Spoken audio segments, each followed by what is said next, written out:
buenos días. Que el Dios de la vida siga regocijado en nosotros, nos siga protegiendo de este enemigo letal e invisible que ataca en este momento la humanidad. El tema de hoy está relacionado precisamente con el COVID. Hemos conocido el enfrentamiento que se viene dando entre el señor ministro de Salud y un juez de la República. Dice el ministro que no está dispuesto a acatar una tutela que le impone tener que practicarle la prueba COVID-19 a toda persona que ingrese al territorio nacional. La primera pregunta: ¿en qué consiste la tutela? ¿Qué es lo que genera la discusión?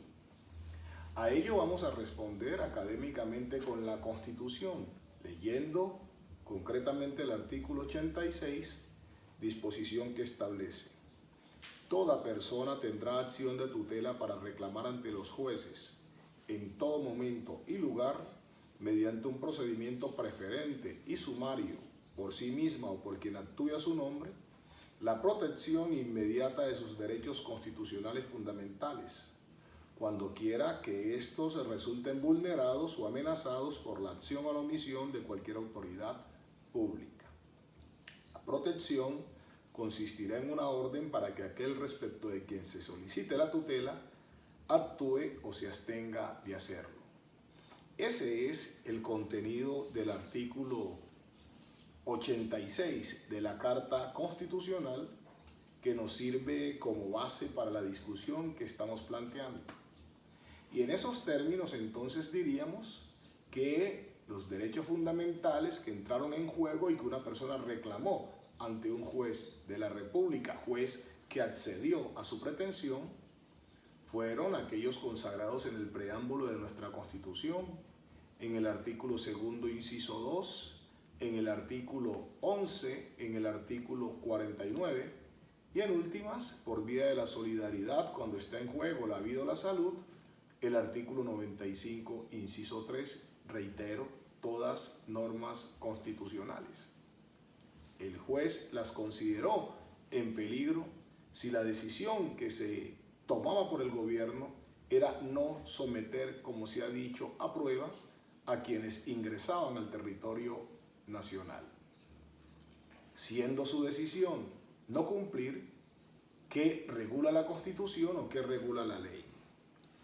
Para esa respuesta nos remitimos al artículo 27 del decreto 2591 de 1991, uno de los que desarrolla la figura de la tutela. Y este decreto, insisto, decreto ley, en el artículo 27 establece cumplimiento del fallo. Proferido el fallo que concede la tutela, la autoridad responsable del agravio deberá cumplirla sin demora. Si no lo hiciere dentro de las 48 horas siguientes, el juez se dirigirá a su superior, al superior del responsable, y le requerirá para que lo haga cumplir y abra el correspondiente procedimiento disciplinario. En este caso, lo que nosotros hemos dicho es que quien incumple la orden es un ministro de Estado, es el ministro de Salud. Y al serlo, su superior es el presidente de la República, ese que de conformidad con el artículo 188 de la Constitución, el presidente simboliza la unidad nacional y jura el cumplimiento de la Constitución y de las leyes, obligándose a garantizar los derechos y libertades de todos los colombianos. Ese, el señor presidente, que de acuerdo con el artículo 201 tiene unas responsabilidades específicas con la rama judicial, y dice en numeral primero: prestar a los funcionarios judiciales, con arreglo a las leyes, los auxilios necesarios para hacer efectivas sus providencias.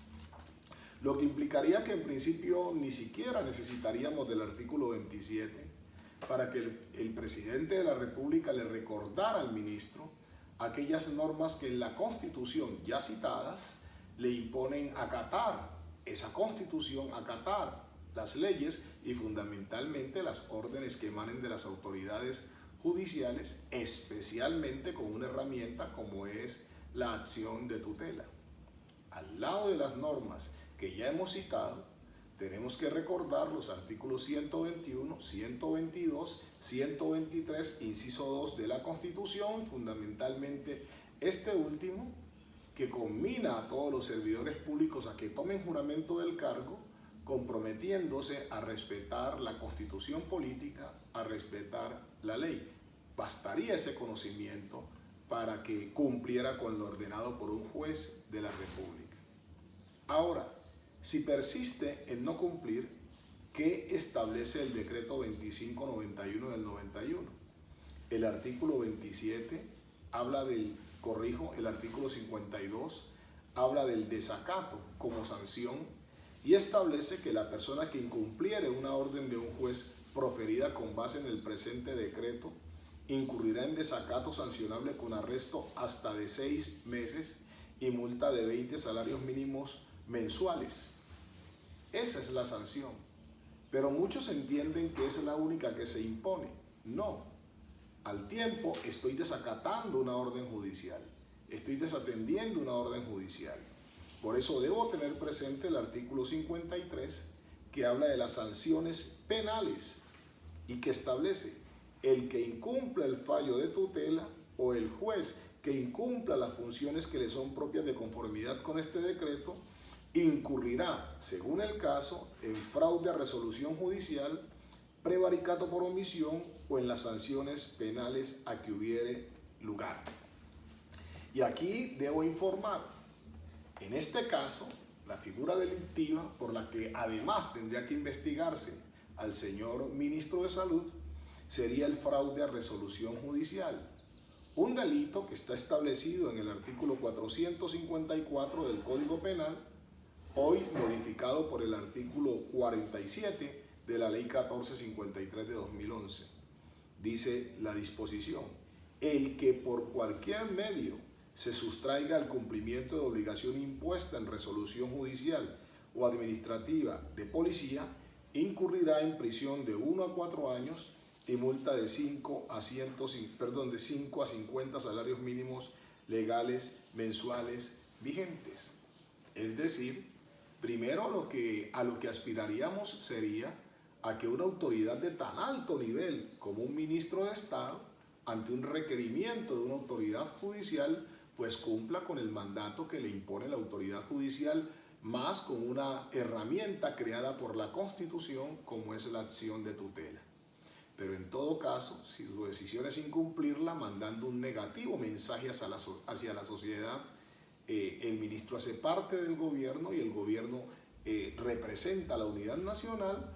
En caso de incumplimiento, pues estaría la sanción, arresto y multa, y además la compulsa de copias por el delito de fraude a resolución judicial.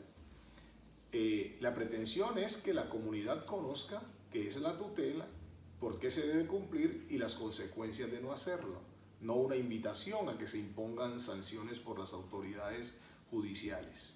De todos modos, la mayor invitación es a que se acate por el gobierno las decisiones judiciales, se respeten, se acojan, manden ese positivo mensaje para contribuir con la armonía, con la tranquilidad y con la paz.